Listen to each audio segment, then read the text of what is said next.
You are listening to Chef's Diary, and I'm your host, Chef Angela. Today, my guest is an executive chef, author, mental health advocate, and all around incredible person, Chef Kisha Washington. I also have more food trivia and a Dear Diary you don't want to miss.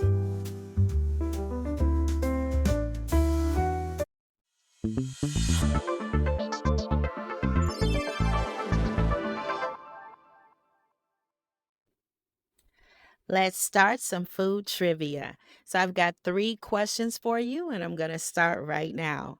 First question: which fast food chain had the top secret blend of 11 herbs and spices? What do you think?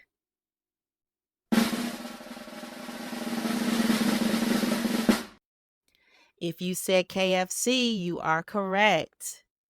All right. Second question: what word describes the process of slow cooking meats to cook out the fat? What word is that?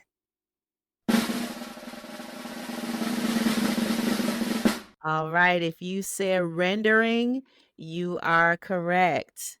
And the last question: in Greek mythology, what food was considered the food or drink of the Olympian gods? What do you think?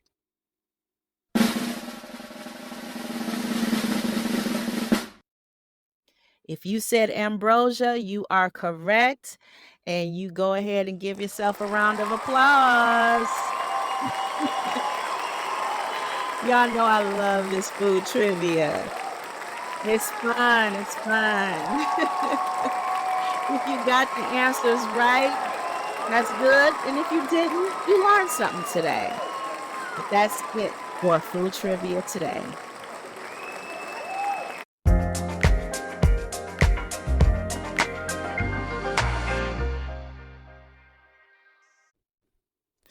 Okay, everyone, this is Chef Angela, and I am back with an incredible guest that I am extremely excited to speak to today.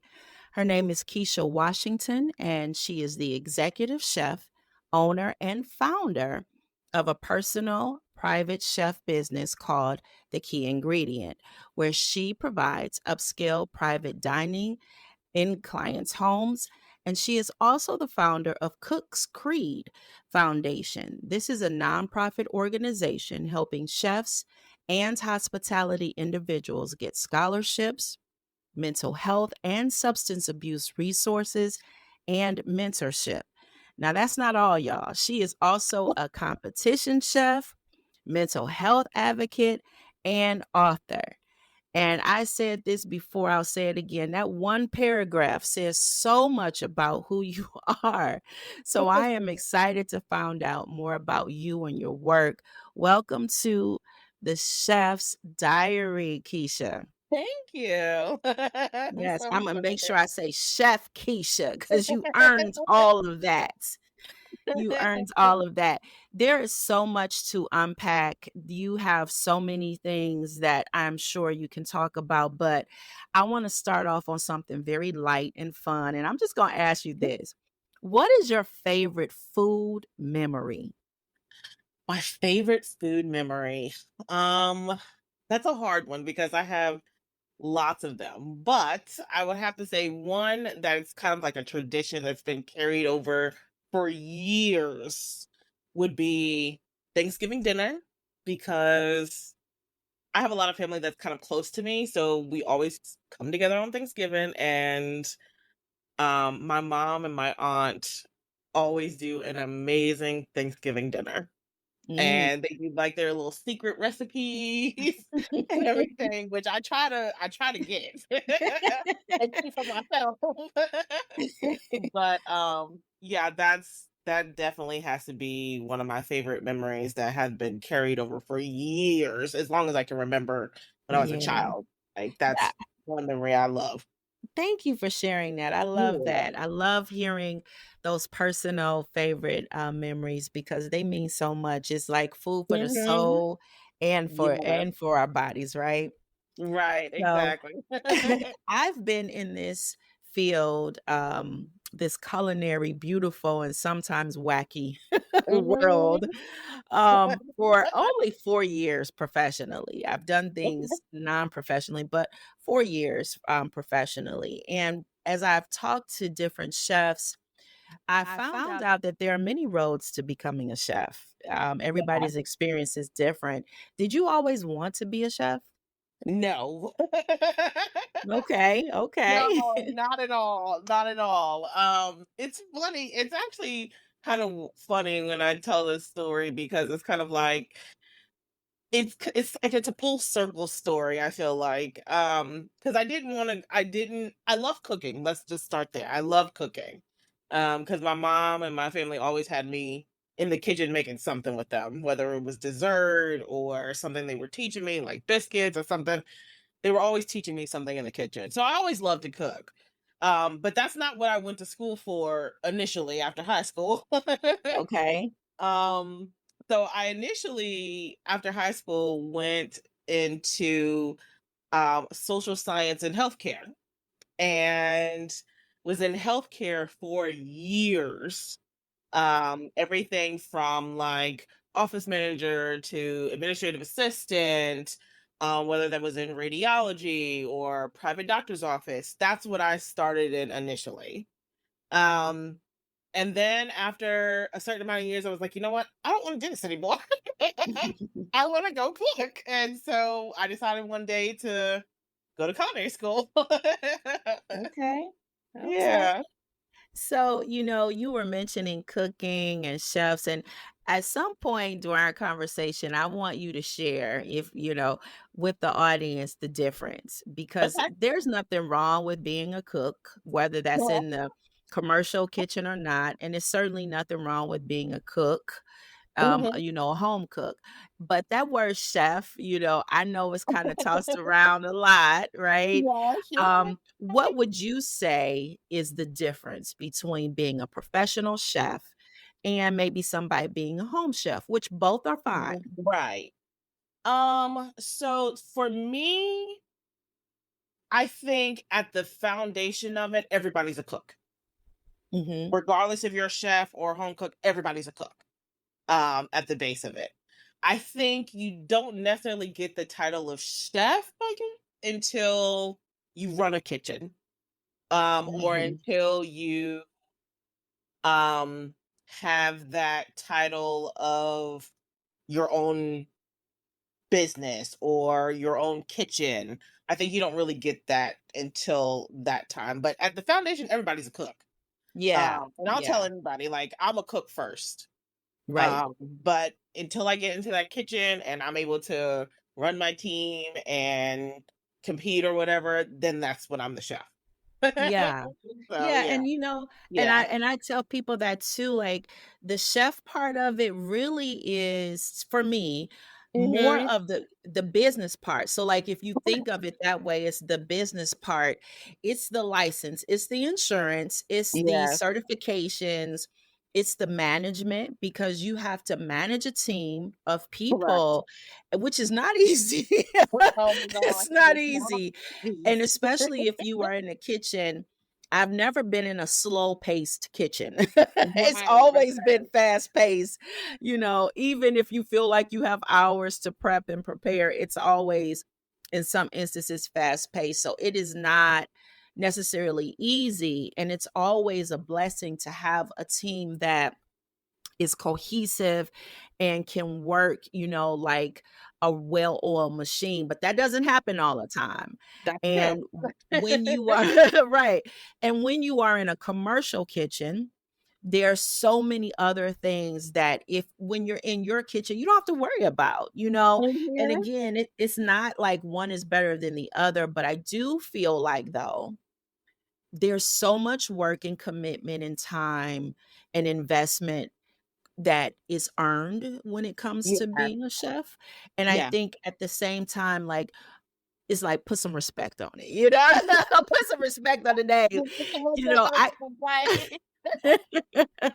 it's like, just long as y'all know that, that's all we wanna say. Other people Right. might have. Yeah, go ahead. No, go ahead. Now, I was gonna say other people might have their definitions, and I know for some people they put it on, did you go to school or it's different Mhm. things. But I think, like you said, at the foundation, we're all cooks, and Yeah, I'm a cook first as well. I mean, being in that kitchen and creating and doing some amazing things with food, right. whatever, however you express yourself with that, like there's nothing wrong with that. So it doesn't matter whether you're doing that from home or you're doing that commercially. But I do Yeah. believe, though, like I said, that investment in that business part of being a chef, we got to put some respect on it. It's the difference between Right. me doing my daughter's hair when she was little Mm, and and taking her to a licensed cosmetologist. right. I am not a licensed cosmetologist. And listen, that thick, long hair that my daughter has, I don't know how they Aw. work that magic. Because nothing I would do would be the same, but I know it's not because I didn't. I'm sure it's real close though. No, it's not. No, it ain't. Girl, it ain't nowhere near it. It got to the point where she like, "I do it myself." Yes.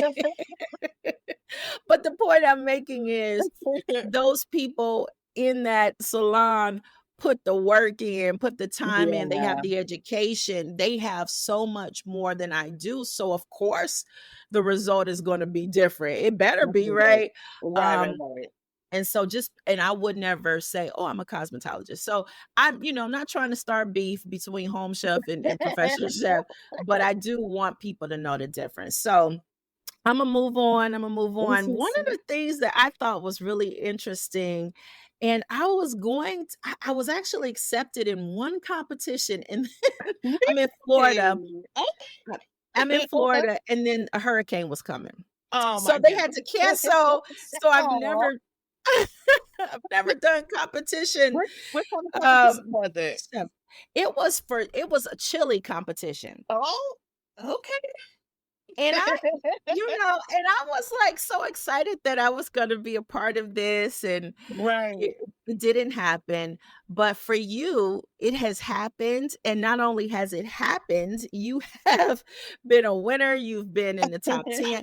Can you tell the audience about that? Like, I'm interested in what it's like being a Yeah. competition chef. Um, that's it's crazy because I didn't even know when I first got into it, I didn't even know like cooking competition was a thing, I think. I Mhm, didn't even know it was a mhm. thing.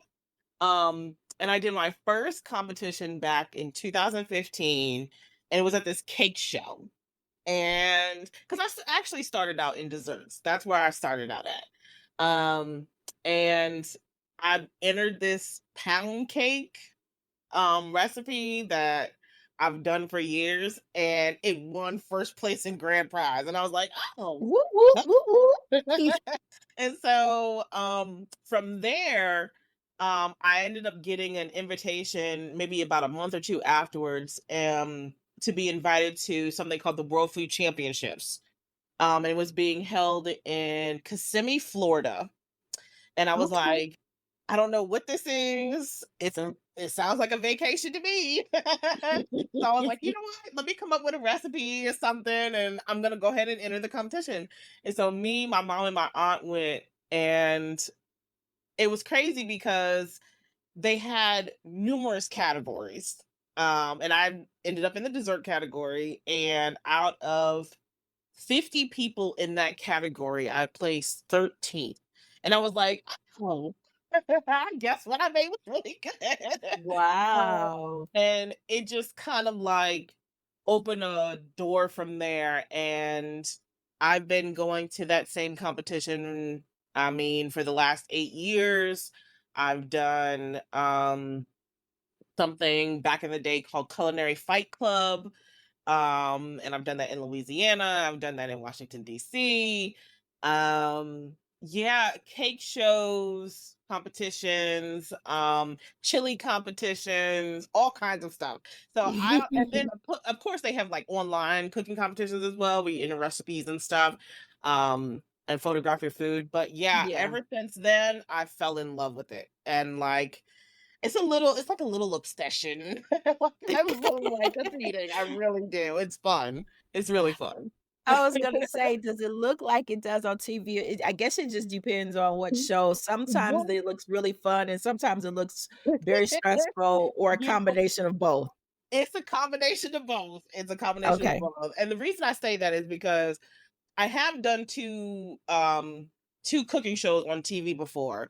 And when I tell you, what you see on TV is not in real life. It's Okay. not the same. Give us But the tea. it's definitely not the same. Yeah, it's when I say, you watch it on TV, it's like what, 45 minutes, maybe an hour episode, maybe sometimes 30 Mhm. minutes. Yeah, it's a whole film day and Oh, you're wow. sitting and you're cooking only for a couple of minutes and then you got to go out because they have to reset and it's a whole production thing. Oh, Um, okay, so yeah, so it's really interesting. I will say for me, I don't know if TV is really for me to be honest. mhm. Um, oh no, I think TV's for entertainment. I'm gonna put it that way. It's for entertainment, and and there's nothing wrong with that. But I just don't know if it's really for me because I love the cooking aspect, and I feel like sometimes with being on those shows, um you don't get the full grasp of actually cooking per se, if that makes sense. Yeah, that makes perfect sense. Yeah, so but, I mean, it's fun, it was a great experience, yeah, I've learned a lot about myself in it and about other people. But, Right. but yeah, I mean, yeah, competition is fun. It's really fun, when you get into the right competition. Yeah, Yeah. I'm gonna have to try to just try it again. That Yeah. one time and I just started doing other stuff. I'm like, "Okay, that didn't work." Um, so I know that obviously you've talked about being in competition, Mhm. and you mentioned that your business, you are doing private dining, you're a Yeah. private chef and you're providing that. So I do want you to talk about that a little bit, but before you do, because I've Mhm. had some experience doing cooking classes in homes and Oh, okay. doing things like that. So Yeah. I want to know from you, what is the funniest thing that you've Uh-oh. experienced that you could talk about, Uh-oh. or the most interesting thing? So it could Um, be funny or interesting that you've experienced being a personal private chef. oh my gosh. I'm trying to think back at something, man, I've had some moments, I will say. Um, Probably the most interesting thing I think that I've experienced is um walking into somebody's kitchen and actually the people that are having the dinner, I actually know somebody there, which is Mhm. usually doesn't happen. Okay. Um, and so it's great because one, I have a connection to the people that I don't know, which is great. But then that connection will connect me with somebody else. And so there's been times where I've done dinners for multiple people that know each other and Okay. can kind of like vouch for like, yeah, she's good and what she does, you got to get her. And then Mhm. somebody else, like, oh yeah, she's really good. I had this, you got to try that. So to me, I feel like that's probably the best thing I think out of Okay. that. I have other experiences that are interesting, kind of like Mhm. going in somebody's kitchen or cooking for somebody that's like got lots of money Mhm. and and those things. But yeah, I think to me that's probably the cool experience is when like I get so many different connectors of people trying different things and will ask me to do, can you do this dish again? Or can you do this again? I love that. I love that. Okay, that's good. So I could Yeah. and see, this is the professional part of you, Keisha. I love it, Chef Keisha, because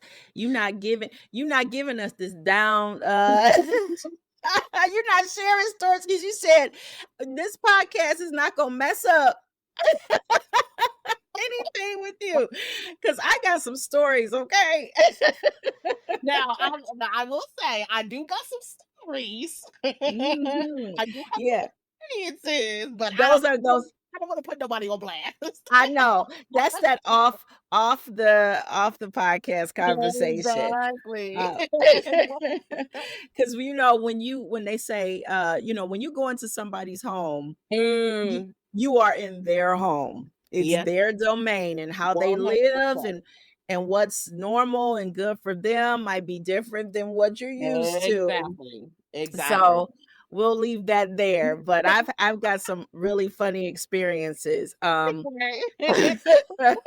And some interesting ones. But I'm glad Right. that you walk into a space and you can have people who are there who are not only enjoying what you do, but want Yeah, to vouch for you and continue, because a right. business like this really is about word of mouth, right? 100%. Mhm. 100%. Mhm. Yeah, so Yeah, you need that. Yeah. definitely. So I just also wanted to kind of ask you some, maybe you can give the audience some advice. So I have done catering, and as I said, I've done cooking classes. I really enjoy the cooking classes. I think that Okay, I'm a okay, teacher at okay, heart. so I got a Mhm. question for you. What do Okay. you love about the cooking classes? Because I feel like I'm indifferent to it because I've done cooking classes. Mhm. I think it depends on what I'm teaching, but what do you love about it? I'm curious. So I think it's, when you were saying that at the base we're all cooks, Mhm. I think part of my base is I'm also a teacher. I'm a natural teacher. I gotcha. And I Gotcha. actually teach now. Like I've taught in high Okay. school. I'm a Right. certified coach. So I Wow. love Okay. teaching and guiding people. Right. Um, and so I think that's the base. And so to be able to see people take a recipe. Now, let me just say this. Mhm. If my expectation is that their interpretation of what I'm telling them to do or showing them to Yeah. do is Right. going to be exactly like what I have, then I would not have a good time. Okay? Because I it does got not you. happen. I got you. It doesn't happen. And I Right. always tell them that's okay too, right? Yeah. Because and then it depends how many people are there, how much alcohol is involved, because people will bring the Mhm. drinks, So true. so but I enjoy, entertaining my food and my experience. Mhm. I enjoy the experience. I And gotcha. so I'm always trying to bring things like, we're about to have fun, everybody. I'm the hype person, like, Right. listen, da da da. Da." So all of those things are happening. And I think that's why I enjoy. Whereas the catering, um, Mhm. I do like the food, but I don't get that it's I'm making the food in the kitchen, my team is making, and we're delivering it. It's Yeah. not that connection, those I got conversations. yeah. Yeah, that's Yeah. what I I got like. that. I get that. Yeah. 100%. I get that. Yep. Yeah. Yeah. So, what would you tell? So, you have this experience with your business, the key Mhm. ingredient, and what would you give someone who's never hired a personal or private chef before?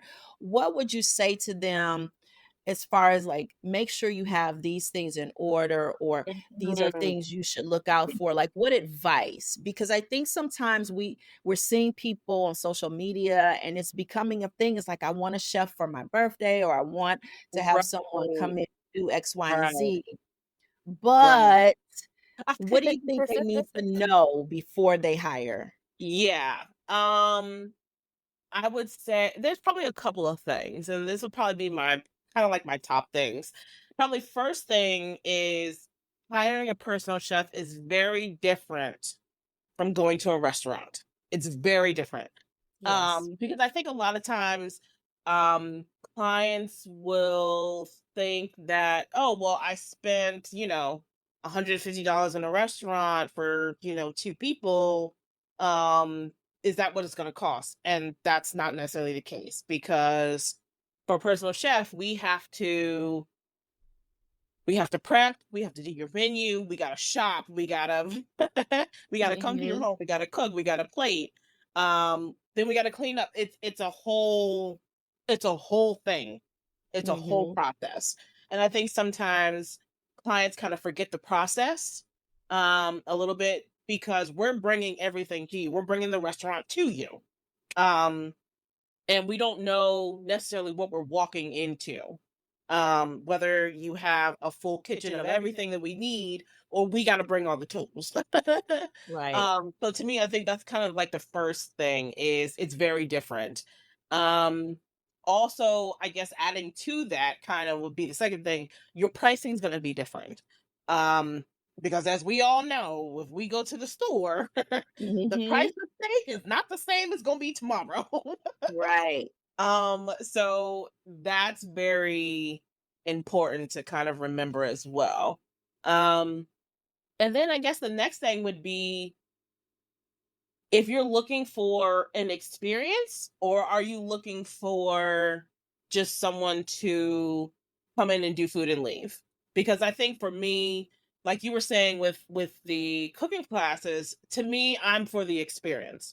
I want to make sure that I give you the menu that you want, the wine that you're looking for, the experience, the ambiance, whatever you're looking for to give to your guests, that's what I want to give you. So I want to plan all the way down to the details, to like the very, I mean, even down to like what does the table look like? I want to Right. plan everything down to the details. And that takes time to do that. Um so just I would say to clients like just think about what you kind of want your evening to look like. Do you want to be involved in the cooking? Or do you want to just be hands off and let the chef do everything? Because that's what I kind of ask my guests, like straight up, like, what do you want the evening to look like? Because if you don't want to do anything, I will do everything for you. Me and my sous chef will do everything for you, where all you have to do is relax for the night. And so I think that's probably really important too, because I think a lot of times a lot of people want to be involved, but you don't have to. You don't have to be involved Right. at all. Right. So that would be probably my top things. Yeah, Awesome. going in Thank there. you for Yeah. sharing that. Thank Yeah. you for sharing that because I again, people want this experience and we want you to want the experience, believe me, Exactly. but at the Right. same Right. time, if you've never done it before, you kind of don't know necessarily what to expect or what to ask. And I would say Yeah. this just to add on, how you said that you ask Hmm. your guests what, they want the experience to be like.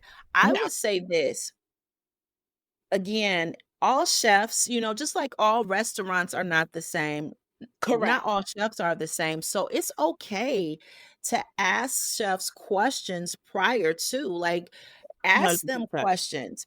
And Yeah. if they're not willing to be like Chef Keisha and say, listen, this is what I can do, and I'm really here for you, and blah, Hmm. and all of that, then if that's what you want, but that's not what you're getting, move Yes. on. It's okay Yeah, to move exactly. on.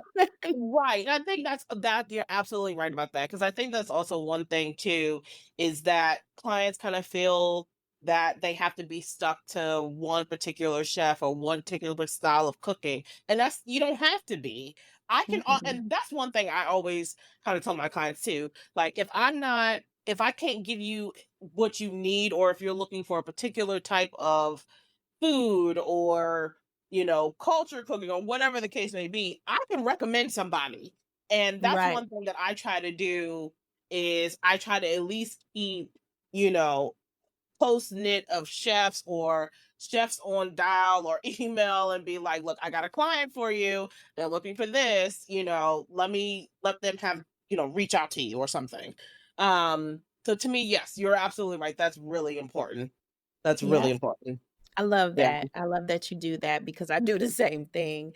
I Yeah. know I know what my limits are. I know Right, what it is I can do. I know my superpowers, and if right. what that client wants doesn't fall into that, I want them to have a great event. And this is what's Exactly. interesting. And this is for aspiring chefs as well.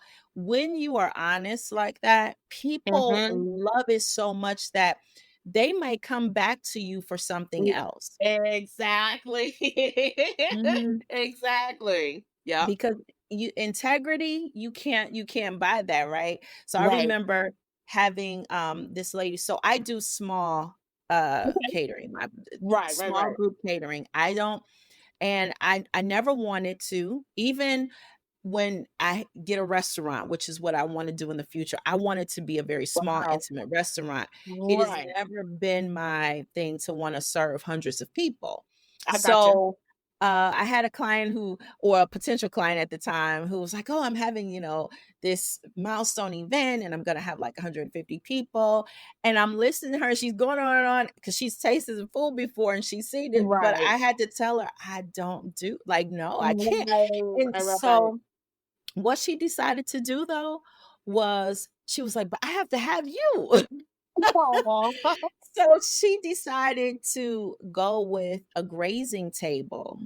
Nice. Okay. Um, and that was going to be for her cocktail hour, and Right. then she had another chef who, I was cool with, and it worked perfectly. So, you'll have that, don't feel like you have to overextend yourself if you are starting a business.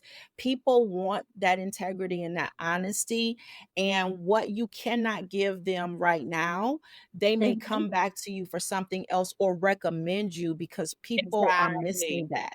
So, yeah. Exactly. 100%.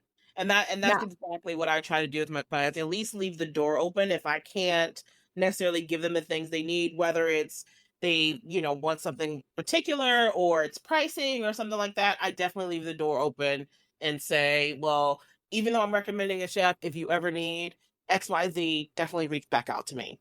100%. mhm. Yeah. Now I was checking out your Instagram Mhm. and websites.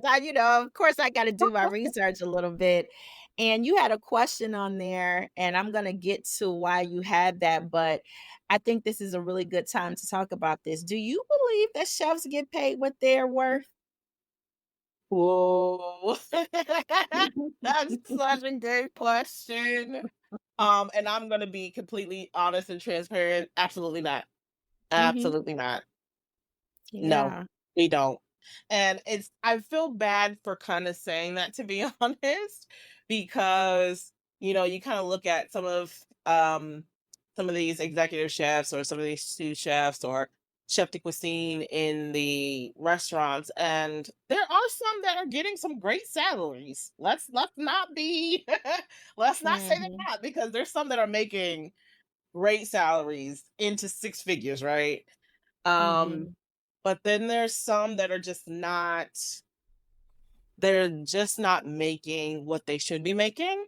Um, Yeah. and it just kind of sucks.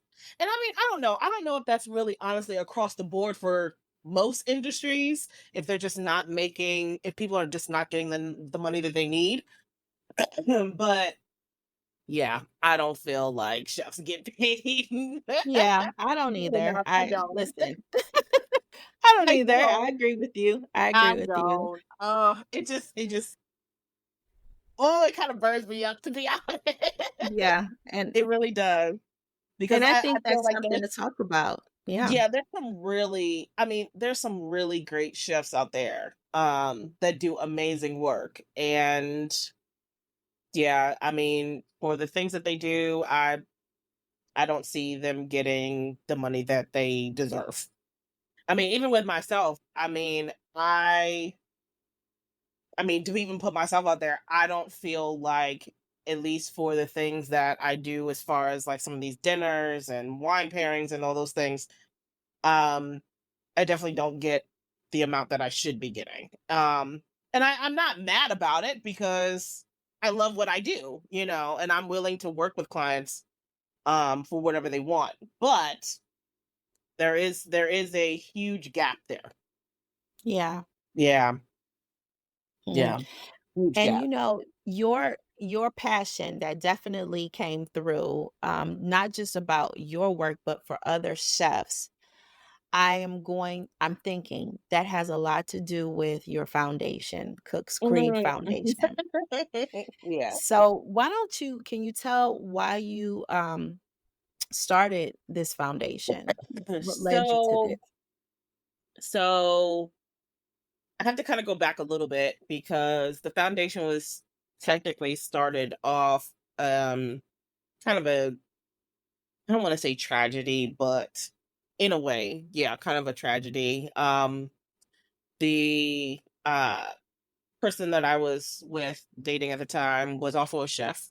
And we had been kind of talking about like what can we do for chefs? What kind of platform for chefs can we build for chefs to get the things that they need? And we kind of built it off of like chefs really need these three things. We need money to get the thing started that we want to get started.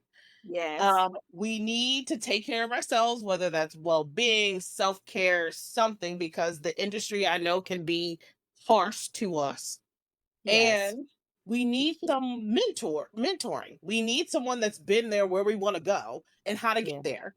Um, so we were talking about trying to find a way to build this platform to kind of give chefs those particular things and start there, right? Um, but in January 20th of 2020, right before COVID, he passed away by suicide. And it was out of Mm. that where I was like, I have to do something because Mm. I've seen too many chefs kind of go down this road to where they have some type of mental health issue, some type of substance abuse issue, something. And this needs to be talked about because nobody's talking about it. Um, Mm. and so Cook's Creed kind of was born out of that. So um, we started in April of 2020 and have grown to places that I didn't even think would take the foundation, to be honest. Um, but yeah, it's one of those things where like I want to talk about the things that nobody wants to talk about. I want to talk about what's kind of going on in the kitchen that nobody wants to say. How you are in the, walk in crying because the executive chef done yelled at you or cussed you out. Like, I want to talk about that. Or I Yeah. want to talk about the brigade system or, that it's only men in the kitchen. Why is there not women in there? Like, I want to talk about the things that really are going on that affect like our well-being, our self-care, our self-worth, and that's kind of where that started from. Um, so yeah, and to me, I think that's really important for, especially for us in the industry. That's so important because I think a lot of times on both sides, clients that come in to whether it's with catering or to a restaurant, like they don't know what we go through in the kitchen. They don't Right. know what we deal with when we drive home after work and it's 1, 2 o'clock in the morning. They don't know those things. Exactly. Right. And then on the opposite side to it, like our fellow chefs, like, do our fellow chefs know what we're going through? Like, can Mhm. our story help somebody else that's going through the same thing? So I kind of looked at it from both sides and having to be on myself, be on both sides. I'm like, okay, I want to be able to have a safe space for chefs to talk about these things that nobody wants to talk about. So that's kind of where that was born from. Wow. So Yeah. definitely this is heart work. This is work Yes, from the heart. that's it. That's it. Oh my That's it. goodness. Well, Yeah. thank you. I'm gonna say Yeah. thank you for doing the work. And I'm so Yeah. glad that I've gotten this opportunity to get to know you because this is leading me and has led me to Cook's Creed, and I want to find out Mhm. more Yeah. about the foundation. I see that there is a guide to mental health, cultivating healthy minds, an ebook that Yeah. you have. So, has the book come out already, or are you still working Yes. on that? So the book was published June 30th, and Okay. it's available everywhere online. It's so exciting because there's so many great things, and that's the thing that we kind of wanted to like get out in this first book because it's actually part of a three-part series. Um, so in this first book, we kind of just want to like hit people with like facts and statistics and websites that you can go to get the things that you need. All the Mhm. way down to like, what kind of breathing techniques can I do in the kitchen when somebody's Yeah. helping me out, right? Yes. um, so yeah, we wanted to kind of get that out, and then the second volume and third volume will be kind of going more in depth as to talking about those hard conversations and things like that. So, yeah. Yes, because there is a post on your Instagram and it talks about the 4 shocking culinary statistics that I Mhm. guess you all have in the book, and I Yeah, do wanna share, those 4 because I yeah. do want the audience to understand that. So, I think, after reading the book, listening, and talking with other people in the hospitality industry, I think it will soften, I hope it will, the way Mhm. that people interact. Because Yeah, sometimes, those interactions, whether you're a customer, right, ordering food, or if right. you're walking into a hotel or whatever it is, sometimes, there's expectations. And of course, Yeah, you want to make sure that you have those expectations met. But I correct. think sometimes we don't always see that there's another person on the Mm, other side yes, of yes. that expectation, and you might not 100%. ever see the person, like, you might not Right, ever see that person who's right. making this dish or who's working and doing Exactly, something, exactly, but exactly. yeah, but we wanna make sure that people understand. So I'm gonna read this really quickly. Again, it was Okay. 4 shocking culinary statistics that are listed in the book. One says 45% of the respondents said they would not recommend working in the hospitality industry. Yeah. 70% report having anxiety from working in a restaurant. Mm, 40% consider casual substance use a part of work culture. I want work culture, okay? mhm. And 1 in 10 report being under the influence of drugs the majority of their shift. So I'm hearing that people are doing what they feel like they need to do to cope Yeah, yeah. in an in a world that actually they probably really love, but is not expressing itself in the way that they had dreamed. Yes, that's it. Yep, Mhm. that is exactly it. And it's sad because, you kinda go in and I'm sure other chefs have thought this, and even probably for yourself. Like, I love to cook, I love to create, I wanna give people this experience, um, but sometimes it just doesn't look like that. It doesn't look Right, like that all the time. Um, right. but what do you do you know, when you're feeling like, okay, I'm struggling in my mental health because I can't move up in my position, or I'm struggling because I don't have that time to have off, to have that work life balance, or um I'm just struggling in general because I'm anxious all the time.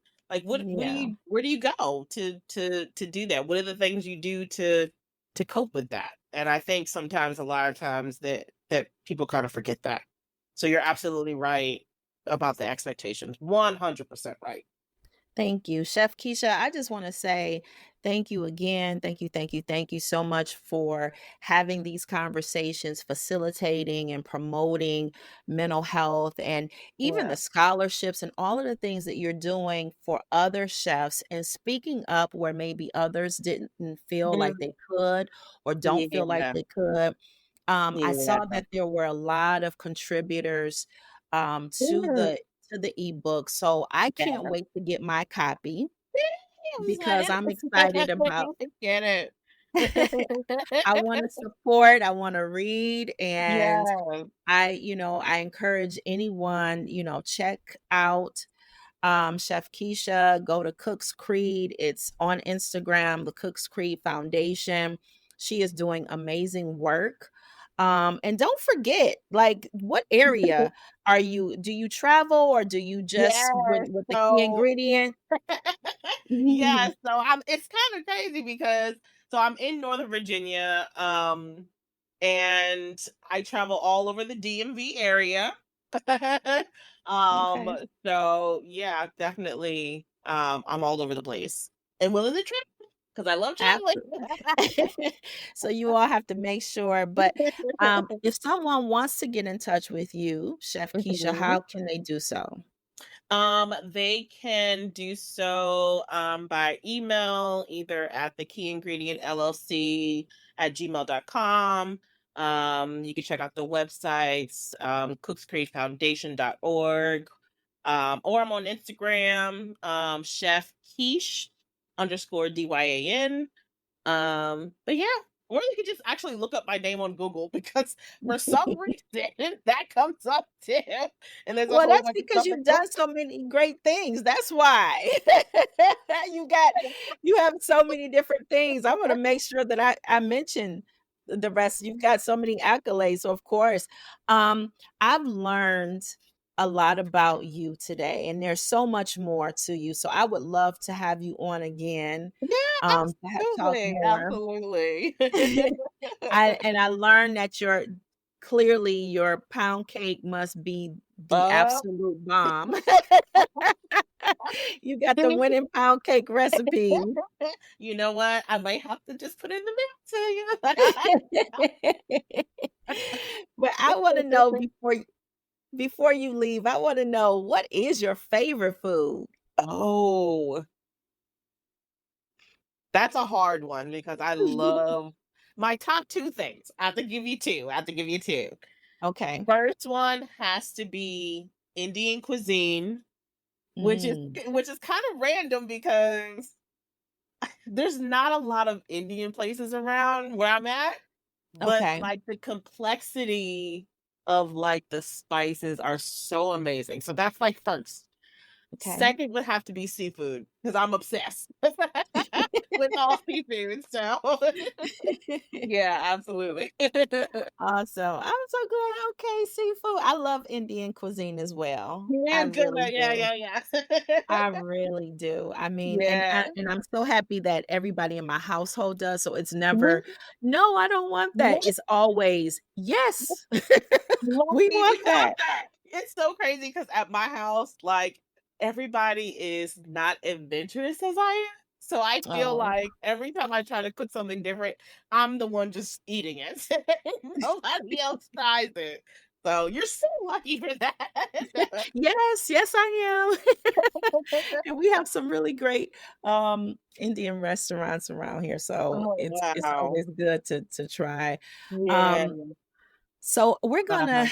we're gonna end our conversation, here, but before we go, I wanna let you have the last word, and I want you to tell me this: Mhm. if you had advice for your younger self, Mm. and then advice or a statement for your future self, what would you say? For my younger self, I would say everything's gonna be okay. Keep going. That's definitely would say that to my younger self. For my future self,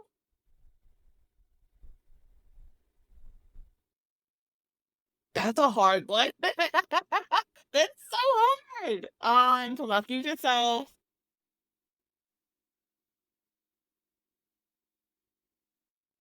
you're already there. Oh, You're okay. already Awesome. Well, thank there. you so much, Chef Keisha, for joining me Yeah. with the Chef's Diary. This was a really great conversation, and I can't wait to have you back. Yeah, absolutely. Absolutely.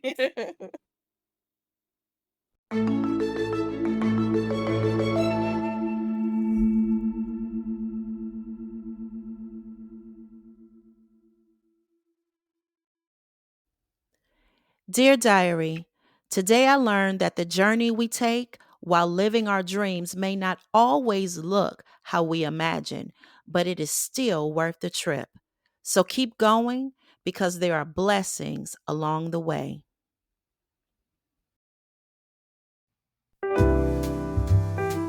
I'm Chef Angela, owner of Pink Sugar Black Salt Kitchen, and I'm inviting you to try my new gourmet lemon pepper cookies. These delicious cookies are definitely a treat.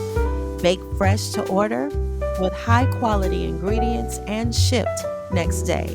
You won't find these in your local grocery store, but you can order them from pinksugar black salt kitchen.net.